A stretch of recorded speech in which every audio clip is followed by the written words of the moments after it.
So I want to talk about probably the most fascinating QB battle we're going to have in this upcoming season. It's the Tennessee Titans. As you see posted by Pro Football Focus, it says who should be the quarterback for the QB1 for Tennessee: Ryan Tannehill, Malik Willis, or Will Levis.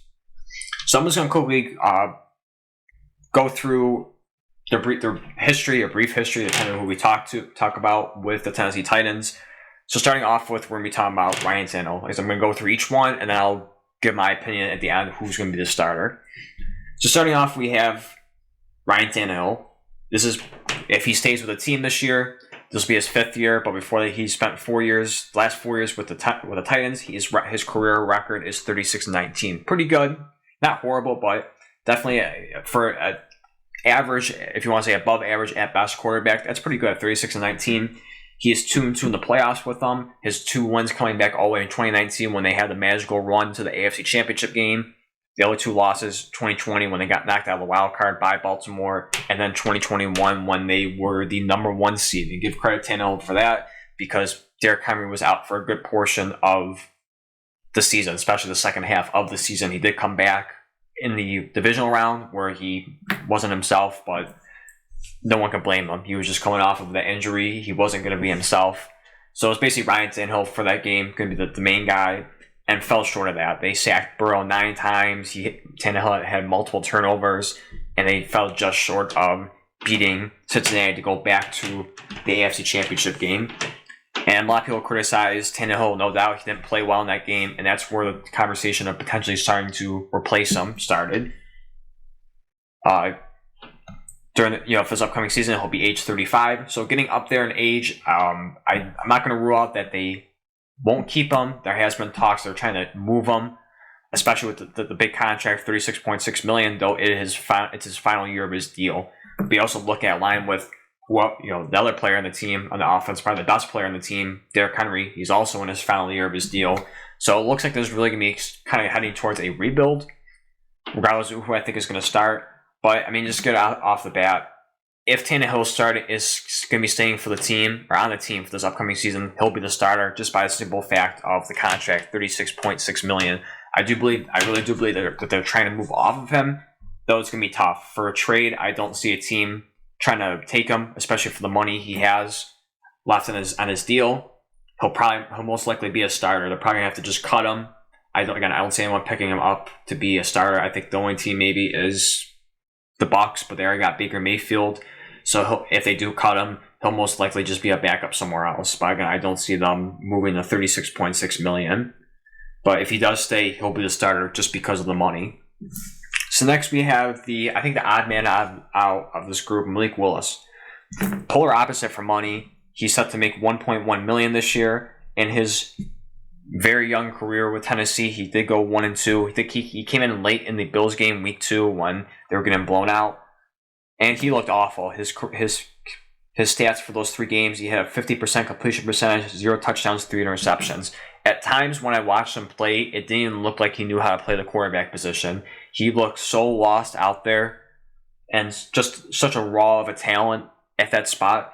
It was tough to watch. I mean, people criticize Josh Allen, maybe other recent quarterbacks for being raw talent starting the rookie season that played bad.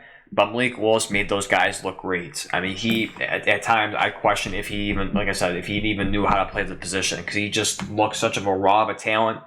But we kind of knew that going into it. He was viewed more of a project, and I know it's not fair to him because he was forced in that situation because of Tannehill getting hurt. But this is the reason why I believe he's the odd man out. Is the last 2 games of the year, they benched him for Josh Dobbs, who was making his career starts in his time in the NFL, where he's been in the league for already 6 years, and he starts his first 2 career games in pretty big moments, especially the last game, kind of deciding the division between Jacksonville.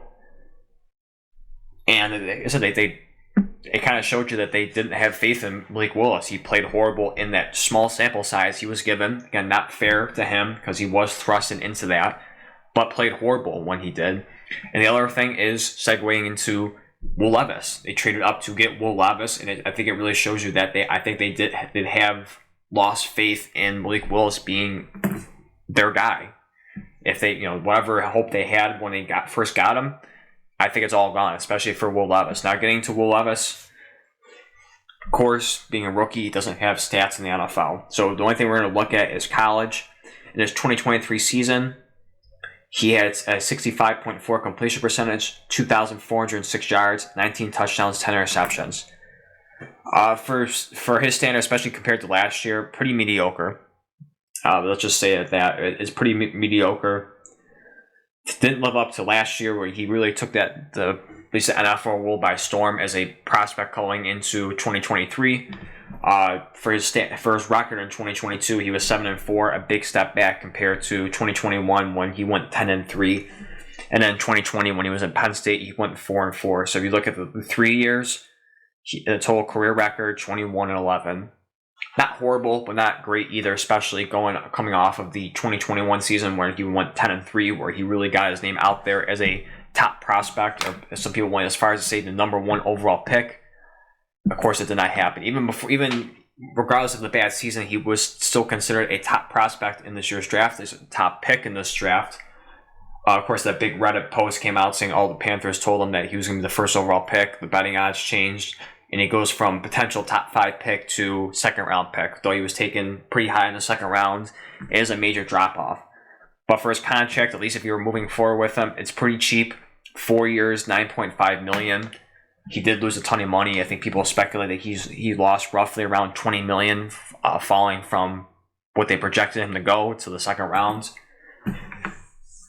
And again, not too much after that. I mean, for a career, just under 65% completion percentage, 5,876 yards, 46 touchdowns, 25 interceptions.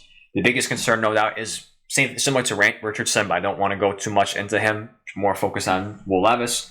Is can he translate in NFL? No doubt he has the size, he has arm strength and mobility, but people question if he can definitely translate that, especially when he had to play top teams last year. He kind of crumbled under the pressure. Also, too, with the turnover problems, 25 interceptions is a little bit of a concern. Last season he had 13 interceptions. This year he had 10, so he did clean it up a little bit. But for touchdowns, it went away. I think he was at 24 touchdowns last year to 19, so he regressed in that spot as well, and also with passing yards too. So now it's the biggest question, but to kind of get to the bulk of the debate, who do I think is going to start? First off, I'm going to write off Malik Willis. I think they are done with Willis. Again, when we quickly went through him or discussed about him, them trading up for Will Levis solidified what they thought about Malik Willis. They lost faith in him.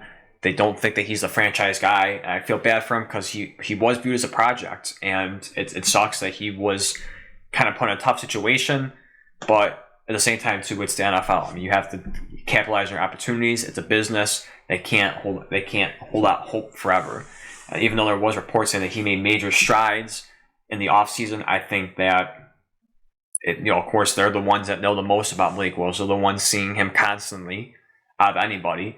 And to me, once again, trading up for Will Levis, you could say, well, it was a perfect scenario because they probably viewed him as a top pick and he fell away to the second round. That could be the case, but I think that Malik Willis is done in Tennessee. I think they will most likely try to trade him. I'm not sure how much. They could probably get me a late first round pick out of him. A late pick out of him. But at the very least, I think they'll probably just release him. So the big conversation is going to be between, I think, Ryan Tannehill and Will Levis. So what do I do? What do I think will happen?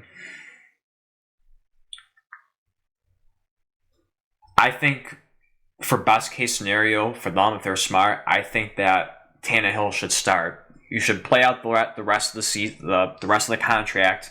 Okay, set to make $36.6 million. It's tough because once Will Levis takes over, let's say if you for the very least have him sit for a year, have Tannehill start his final year of his deal. We'll see. Depending on how they do, whatever happens, and then the next offseason and when we get to the 2024 season, Will Levis will be the starter. Of course, if it does happen, it most likely as well. Also, where Derrick Henry will probably be gone as well. He is in his final year of his deal. I think set to make around $16 million. It might have changed, but the last time I checked, it was around $16 million. So Will Levis will probably potentially be out with the best player in the team, or certainly the best offensive player on the team with Derrick Henry. But I think if I had to predict it, it'll probably be Ryan Tannehill. I think they'll be stuck with him. Like I said, I don't think they'll be able to trade that contract. It's way too much for him, especially for the level of quarterback he is.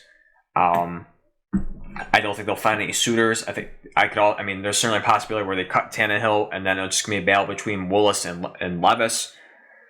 For that, if I had to go with that route, I would probably say Will Levis wins that battle, and then Malik Willis is the backup.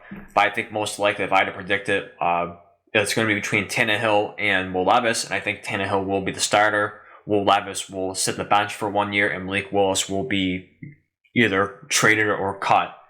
And then in 2024, Will Levis will be the starter for the Tennessee Titans. I think that's a smart move for him. Have him actually sit for a year. I know they tried to do this similar to Malik Willis. It didn't pan out. Hopefully, in this case, it does work out for Will Levis if it's the way I think it should go. Have him sit out for a year, develop Aaron Tannehill for a year, and then become a starter. And then you're still in a pretty cheap contract. Again, in total, he's only set to make $9.5 million in 4 years. So I think that's the best route. So if I had to predict it, I believe Tannehill will be the starter for the Tennessee Titans. But I'm going to wrap it up here. Like I said, I just want to make a quick discussion about what I think is going to happen with the QB battle in Tennessee. Let me know your thoughts down below on what quarterback you think is going to win the battle. With that being said, thank you for watching, and I'll see you in the next one.